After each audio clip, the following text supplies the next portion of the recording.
नमस्कार Odia TRP TV तरफ पुणी थे आपको स्वागत जनाऊँगी। तो आसतु देखा आज सकाळ कौन सब गुरुत्वपूर्ण खबर रही। तेणु आपण मैंने भिडियो शेष पर्यंत निश्चिंत देखंतु, भिडियो लाइक करंतु, शेयर करंतु एवं सब्सक्राइब करनियंतु, जहाद्वारा आपण मैंने प्रतिदिन एहिपरि गुरुत्वपूर्ण खबर गुड़िकर नोटिफिकेशन आम चैनल तरफ सर्वप्रथमे शुणा पाइबे। नंबर 1 बंगोपसागर रे घूर्णिबात्या मोन्था आसुछि। ओडिशा सतर्क। बंगोपसागर रे गठित घूर्णिबात्या मोन्था तीव्र रूप नहीं। भारतीय आबहावा विभाग कही 28 अक्टोबर संध्या आसपास ओडिशा और आंध्र प्रदेश सीमा उपकूल को स्पर्श करिपारे। राज्यर 8टी जिले में लाल सतर्कता जारी होईछि। माछधरा को समुद्र को जीवाकू निषेध करा जाईछि। एनडीआरएफ और ओडिशा दुर्घटना प्रतिकार बाहिनी सतर्क अवस्था रहिछन्ति। नंबर 2 ट्रम्प का गेम खत्म। टैरिफ गाତରେ ନିଜେ ଫସିଗଲେ ଟ୍ରମ୍ପ। ଭାରତ ଦେଲା ଶକ୍ତ ଝଟକା। ଏବେ କ'ଣ କରିବେ? ଆମେରିକା ରାଷ୍ଟ୍ରପତି ଡୋନାଲ୍ଡ ଟ୍ରମ୍ପ ରୁଷରୁ ତେଲ କିଣିବା ପାଇଁ ଭାରତ ଉପରେ 50% ଶୁଳ୍କ ଲାଗୁ କରିଥିଲା। ଏହି ନିଷ୍ପତ୍ତି ଭାରତୀୟ ବ୍ୟବସାୟ ପାଇଁ ଯଥେଷ୍ଟ କ୍ଷତି ଘଟାଇଥିଲା।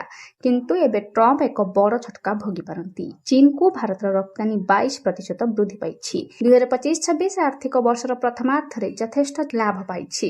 ଭାରତ ଏବଂ ଚୀନ ମଧ୍ୟରେ ସମ୍ପ୍ରତି ସମ୍ପର୍କରେ ଉନ୍ନତି ଆସିଛି। ଚୀନ ଭାରତ ପ୍ରତି ଯଥେଷ୍ଟ ଅଧିକ ସହନଶୀଳ ହୋଇଛି। ଏହା ବାଣିଜ୍ୟକୁ ଲାଭ ଦେଇଛି। ହିନ୍ଦୁସ୍ତାନ ଟାଇମ୍ସର ଏକ ରିପୋର୍ଟ ଅନୁଯାୟୀ 2025 ଆର୍ଥିକ ବର୍ଷର ପ୍ରଥମାର୍ଦ୍ଧ ତୁଳନାରେ 2025-26ର ପ୍ରଥମାର୍ଦ୍ଧରେ ଚୀନକୁ ଭାରତୀୟ ରପ୍ତାନି ପ୍ରାୟ 22% ବୃଦ୍ଧି ପାଇଛି। ଏଥିରେ ଅନ୍ୟାନ୍ୟ ସାମଗ୍ରୀ ମଧ୍ୟରେ ଟେଲିଫୋନ ସେଟ୍, ଚିଙ୍ଗୁଡ଼ି, ଆଲୁମିନିୟମ ଏବଂ ବେଲ୍ ଲଙ୍କା ଅନ୍ତର୍ଭୁକ୍ତ। Number 3 school 8 district closed. ମୋନ୍ଥାର ପ୍ରଭାବ। 30 ତାରିଖ ଯାଏ 8 ଜିଲ୍ଲାର ସମସ୍ତ ସ୍କୁଲ ଓ ଅଙ୍ଗନବାଡ଼ି ବନ୍ଦ।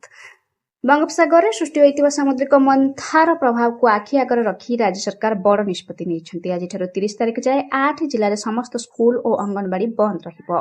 मात्र एही सब जिले में कार्यरत समस्त सरकारी अधिकारी और कर्मचारी को छुट्टी को बातिल करा जायछि। एही जिला गुड़िक हला कोरापुट, नवरंगपुर, मालाकानगिरी, गंजाम, गजपति, रायगड़ा, कंधमाल, कलाहांडी। एने स्वतंत्र रिलीफ कमिशनर देवरंजन सिंह सूचना दैछन्ति। एने वर्षा समय घर न बाहरिबाकू राजस्व मंत्री सुरेश पुजारी अनुरोध करिछन्ति। नंबर 4 बात्या होइनी। राताराती बढ़ीगला आलू पियाज दर। बात्या न आसुणु बजारु आलू गायब हो जाइथिबा देखिबाकू मिलिछि। शनिवार सकाळ नै वर्तमान सुधा कोलकाता भुवनेश्वर को कौनसी आलू गाड़ी आसिनी। फल आलूर अभाव चिंता समस्त घारिछि। केवल सेतिक नुहे, रविवार किछि हाटरे आलू किलो प्रति 25 टंका और पियाज 30 टंका बिक्री होइछि। दिनक पूर्वरु जेउ आलू 20 और पियाज 25 टंका मिलुथिला ताहा हठात 5 टंका लेखाए बढ़ी जिबा ताजुब करिछि। बात्या आलरे कलाबाजारी हेउथुवा ग्राहक माने अभियोग करछन्ति। तथापि राजस्व मंत्री बात्या बेले कलाबाजारी न करबाकू निर्देश दैछन्ति। हेले कालिठू कोलकातारू आलू गाड़ी न आसिबा व्यवसायी तथा गोदाम मालिकଙ୍କୁ चिंता बढ़ाई दैछि। यदि आगामी दिन में गाड़ी न आसे तेबे आलू दर आहुरी बढ़ी जिबार आशंका देखा दैछि। नंबर 5 आंध्रा उपकूल को माड़ी आसुछि बात्या। ओडिशा रे प्रबल वर्षा।